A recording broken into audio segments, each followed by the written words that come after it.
Hello, I'm Katie, co-founder of Enough, a non-profit trying to prevent rape in the UK.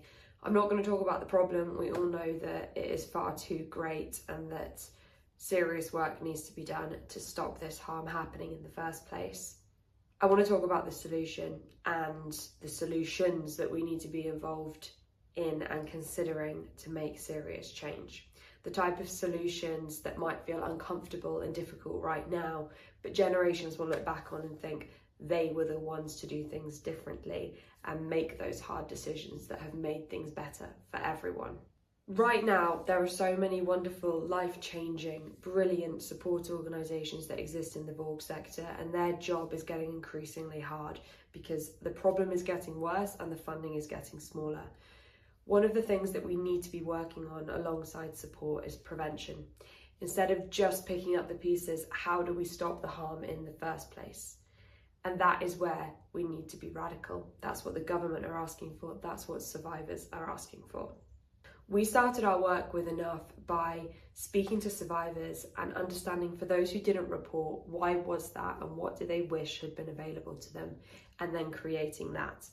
Because we believe that if the overwhelming majority of survivors have a reporting option available to them, whether that's the police, the SARC or something else, then that creates a threat for perpetrators that does not exist today. It signals to perpetrators that survivors are overwhelmingly speaking up and they cannot get away with rape.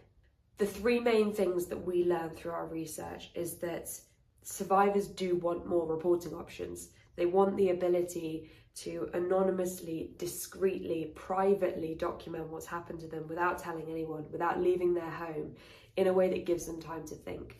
They want to be able to stop this happening to other people and feel that their immediate action has created immediate prevention and deterrence. And they also want to get better without depending on therapy, because while it can be life-changing for some, we all know it does not help everyone. So we set about creating that. We've built a system of reporting where you can go on, you can digitally record what's happened to you. You store that as a safe, encrypted journal, essentially, including parts where if you want to share it anonymously on social media with no identifying information, then that will go out via Enough social media platform and be seen by thousands of students on the university campus where that report was made. That sends an immediate signal to perpetrators and wider students that survivors are speaking up and perpetrators cannot hide. You also have the ability to use a self-testing DNA kit that looks like this, and this is the option 3 of reporting. It's not as detailed forensically as going to the police or SARC, and we make that very clear, and before anyone uses it they have to tick a box saying that they understand that. On the back of the kit it tells you to go and look at all your reporting options. But what this allows people to do is for the individuals that do not feel comfortable going and getting that forensic examination, which many do not for various reasons, this allows them to store evidence and it gives them options for later. But the main purpose of this kit is to stop it happening in the first place. So while it's something that can be admissible in court in the same way that underwear and tampons are, and that also has been confirmed by a leading KC barrister that this can be admissible in court, the main purpose of it is actually to stop the harm happening in the first place.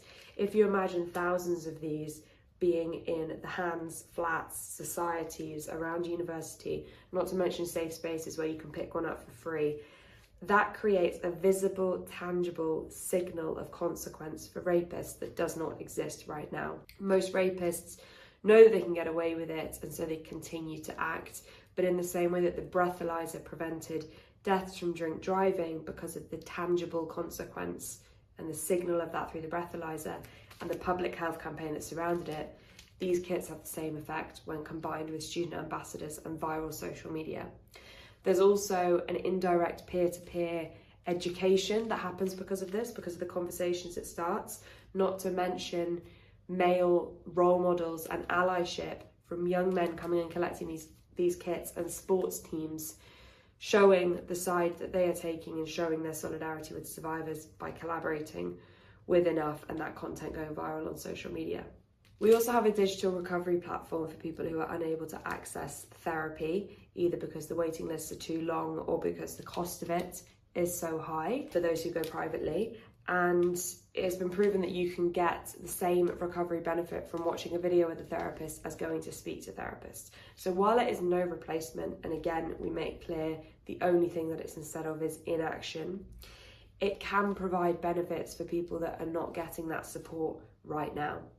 And during our pilot in Bristol, 25,000 students were watching our recovery content per week. 8,000 of these kits were distributed, so were available everywhere, and 70% of students polled via their student societies said that they thought enough and the campaign had prevented rape on campus. Those results have led to us being inundated by requests from students at other universities to come and visit, and so we have been touring the UK and speaking to university students, showing them the 3 options that they can use to report. Each one has a detailed blurb on the back explaining how that would work, and then they scan a QR code to answer a survey. We're learning that while some students want to go to the police or SARC, similarly to within wider society, the majority want to be able to do something different. Almost none of them want to do nothing, but they want other reporting options that allow them to report in a way that is more discreet and anonymous. They also feel very reassured by the possibility of something like this existing on their university campus.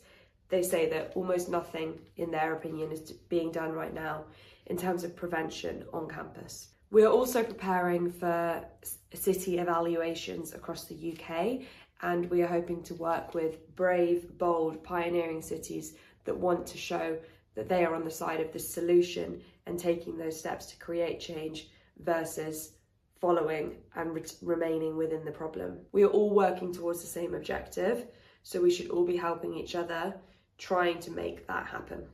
One thing I want to make clear about enough is that we believe that it complements the entire sector. So it's option 3. We make incredibly clear it's not instead of the police or SARC. And if anything, we think more reports to those routes will happen because of enough. We are retaining intelligence that would otherwise be lost, encouraging people to go to the police with that.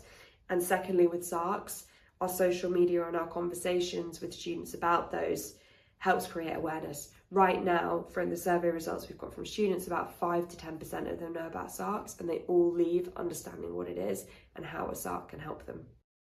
I feel like there's no prevention. It's mainly just support, which is kind of like not solving the problem. But if they see people speaking about it, they can know that their actions will have consequences. PRC, and we've had enough. Boys and more societies tend to grow, the more people join them. And if we're learning about this now, being freshers, because we're all first years, we can bring that through in the next 3 or 4 years. I think it's really important to as many people as possible to have them. So if you do know someone, you can just quickly give it to them discreetly. I'm here today because I was assaulted 2 years ago, and these kits would have really helped me.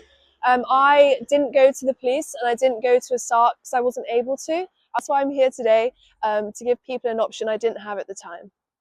Having a testing kit gives you that control back. People of our age, there's a lot of shame around rape and sexual assault, and people almost don't want to talk about it and don't want to acknowledge what's happened to them. People should feel able to come out about it, and that there shouldn't be a stigma around it. Several stories of friends going to the police, and it tends to not be taken as seriously. It's just very traumatic to get the police involved. Testing kind of gives you that autonomy over your own self to be like, you know what, this is serious, I'm going to take it seriously. Self-testing kits, I feel like it will allow people to maybe open up a bit more, or share with people that oh, you can do these, there's other options that they have. I think that this whole option 3 is really nice because it can be quite vulnerable to tell someone that story and not be taken seriously.